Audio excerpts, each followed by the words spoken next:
Hello, my name is Dallas, and I will be one of your co-anchors on your local ADR News. And I am Allie. I will be your other co-anchor. Recently, drugs and alcohol use have been increasing. Some people say this is because of the media influence. We see drugs and alcohol everywhere we turn, whether it's in TV commercials, movies, music, or the people we are surrounded by. There's almost no way to avoid drugs and alcohol. Teenagers are 400 times more likely to view alcoholic ads than to see a public service announcement discouraging underage drinking. This clearly shows how often underage drinking is encouraged. I think we see alcohol being positively advertised all the time, but what effect does that have on drugs with alcohol students? One fact about high schoolers and drug use explained that 44% of the high school students that were studied know of a fellow classmate who sells drugs at their school. Over 1,000 12 to 17-year-olds were surveyed. 91% said marijuana, 24% said prescription drugs, 9% said cocaine, and 7% said ecstasy were sold at their school. Wow, that's really shocking. Let's watch a public service announcement from the Meth Project. If I had asked, will I lose control on meth? Can meth really make you violent? Or, if I had asked, will meth make me steal from my own family? I wouldn't be asking my brother. Where's your money? Where is it? Give it to me! Give it!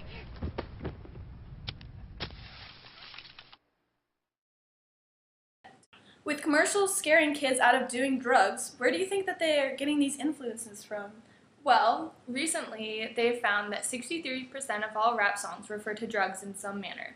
Television shows and music videos are constantly bombarding teenagers with the idea that drugs are cool, fun, and harmless. Rock stars, actors, models, and professional athletes are constantly being arrested for drug use, and because of their wealth and status, they suffer very little consequences for their actions. Recently, Justin Bieber got caught smoking marijuana. Michael Phelps also got caught smoking out of a bong. These two people are idols to all of America, maybe even the world. By doing this and getting away with it, it makes teens think that it's okay. Exactly. We are making drugs and alcohol acceptable and even expected in some cases. Some shows and movies use the excitement of drugs and alcohol to make things more interesting. That's all it is. Teens crave more excitement in their lives, so they choose to watch or even participate in drug use. I couldn't agree more with you. How often is alcohol shown on regular television? Alcohol is the #1 drink shown on television these days, and it's not only on adult shows. Alcohol and teen-related shows is becoming more and more frequent. To add on to that, when characters act out a scene that includes alcohol, it is more likely than not viewed as a positive thing. Underage characters who drank tended to get worse ratings than the ones who remained sober. On the other hand, adult characters who drank got better ratings than those who didn't. Even when shows suffered for showing underage drinking, they didn't stop. We see it today all the time, even in teen and adult shows. Young kids are getting exposed to alcohol at younger and younger ages. I think television is becoming more like movies, many of which contain scenes of drug and alcohol use. Movies are becoming more edgy and increasingly depicting more smoking and drug use. For example, Project X.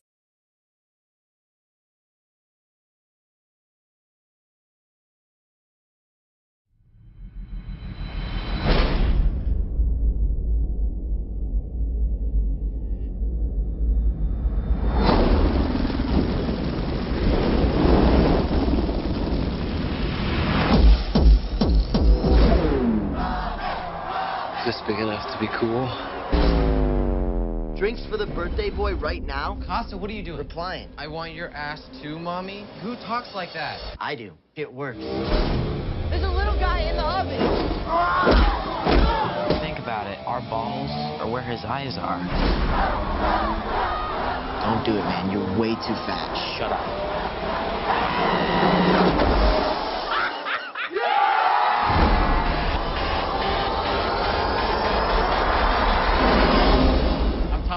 It's my birthday today. You should definitely swing by. It's on Dickens Street. That's your party? You guys are throwing that? That's Yeah. where I'm going. I Yeah, heard it's dude. crazy. Cool. See you guys tonight then. What? Mind your own business, lady.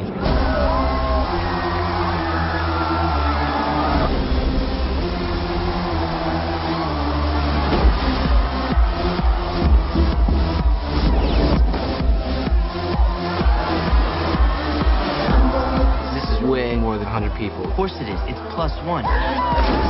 Hey, would you guys mind maybe getting out of my dad's car? It's just he'll go crazy if anything happens to it. Thomas, I got another call. I'm sure the neighbors are exaggerating. It's time to shut it down. You can't be serious. This is a great party. Either shut it down or I'm calling the cops. I'm calling the cops on your ass now. Do it, genius! It's all on tape! All I got was you punching that little child's face. What are you looking for? Condoms. I'm working on something downstairs. The only thing you're working on is diabetes, you fat.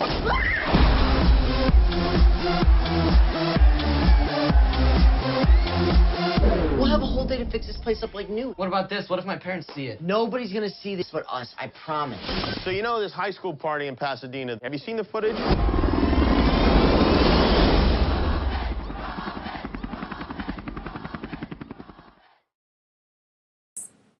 And it's not the only crazy movie out there. Let's take a look at the data Jacob collected in his survey about media influence on drugs and alcohol. Thanks, guys. As you know, I conducted a survey to see what people think about our topic. I asked 16 questions varying from do you see drugs and alcohol being used in the media by minors to do you think it's socially acceptable for teenagers to use drugs. Almost 50 people responded to the survey, meaning we got a good mix of parents, students, teachers, and administrators.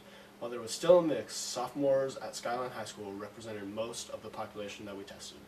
The first question I asked was to see if people saw drugs and alcohol being used in the media by teenagers.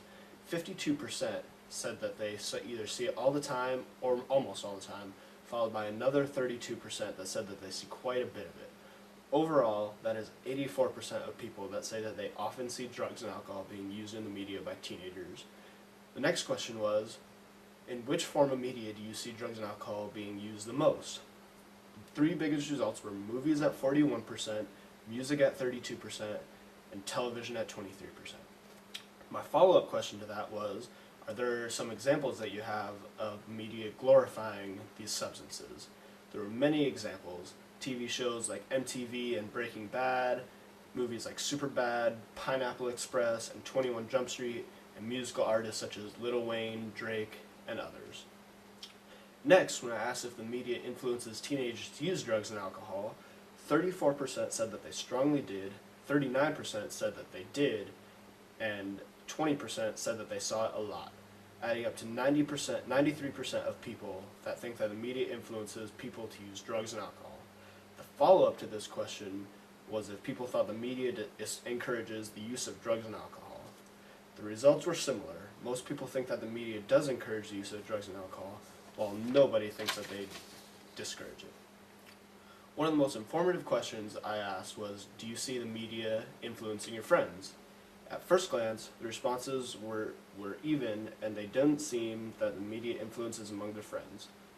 The result sheet doesn't tell you, however, but 11 of the 12 people that said that they don't see the media sources influencing their friends were parents and teachers. Meanwhile, every single person that answered with a 4 or a 5 was a student. This shows that the media is influencing high schoolers much more than they are adults, which brings us to the next question, which was, do you feel the media targets you as their audience? The questions were almost exactly flipped. Almost every adult said that the media targets them, while most students think that they are not targeted by the media, which according to the last question, is obviously not true. The next question was also very informative. I asked, do you ever feel the urge to use drugs or alcohol when you see them used in the media? The great majority of responses said that they feel no urge to use these substances when they see them in the media. A small percentage, however, 12%, said that they do. The few people that said that they do feel the urge to use drugs and alcohol when they see them were sophomores and freshmen, showing that they are greatly influenced to use these substances by the media. One of the questions we were focusing on as a group were whether or not it is socially acceptable for teenagers to use drugs and alcohol. The majority of people think that it is not at all acceptable for teenagers to use alcohol, but there are a few that did. Surprise, surprise, the people that think that drinking and drugs are acceptable for children were students, mostly sophomores and juniors. Our main question we were trying to get answered was if we see a media influence at Skyline to use drugs and alcohol. The answers were pretty even across the board. The majority of people said that they see a small influence, represented by the middle answer. On either side of the middle, however, the results are pretty even. Surprisingly, most of the answers that that said that they see a greater media influence were students, while the ones that did not think that there was a media influence to do drugs and drink were the teachers and the administrators. The students seem to know more of what's going on than the administrators and teachers do when it comes to this. The last question we asked was about how to figure out how to take action to protect people, especially children, from these media influences. There were a ton of answers. Everyone was throwing out their opinion on how to fix this problem. Some of the best ideas were to ban things that glorify drugs, to rely on parents to decide what is appropriate for their children to see, for a more accurate rating system so we know exactly what we're being shown, and to limit what the First Amendment protects, excluding drugs and alcohol and illegal substances from the protection of freedom of speech. Drugs and alcohol appear in the media all the time, almost too much of the time in my opinion. For drugs, the most it usually shows up in is in music. Most of the genres that the drugs appear in are in rock and rap music. In these songs that the kids and adults listen to, from a survey that I read, 42% of the kids that took the survey say that the lyrics make it seem okay to do the drugs. For example, there was a song called Because I Got High that came out, which state that it's fun and okay to do drugs and get high. Drugs in the media don't just happen in music, it also happens on television shows and movies. In the same survey as earlier, kids say that 40% of the kids that took the survey say that from what they watch on television, it makes it seem like it's okay to do drugs also. These songs, as a teenager, are the songs you listen to as a high school student. They're the cool songs, but when you actually listen to them, the lyrics are very bad most of the time. Like drugs, alcohol also shows up in television and in music as well. In the media, alcohol industries can't just put their ads on any TV channels that they choose. They are restricted a little. The media enforces that they can only advertise their alcohol when 70% of the audience is over 21 years old. From that, 60% of the advertising is advertised on sports and games channels. That, in my opinion, is way too many younger kids being exposed to these types of commercials. I'm a kid that loves to watch sports, and I'm sure I'm not the only kid out there that loves to watch sports as much as I do. To pay for these commercials, the alcohol industries are paying crazy amounts to get their product out there to other people. In 2002, alcohol industries spent $991 million on the television advertisements. These ads that are used by these companies are usually the more funny commercials out of the bunch, so they totally sell their product to you. If I were a television channel company, I would restrict the amount of money that the companies are allowed to use on their drug or alcohol ad. Don't doubt that I don't like to listen to this kind of music or don't laugh at the alcohol commercials, but what I really think needs to happen is that there should be more regulations against what the media is doing about drugs and alcohol. Thanks. Back to you guys.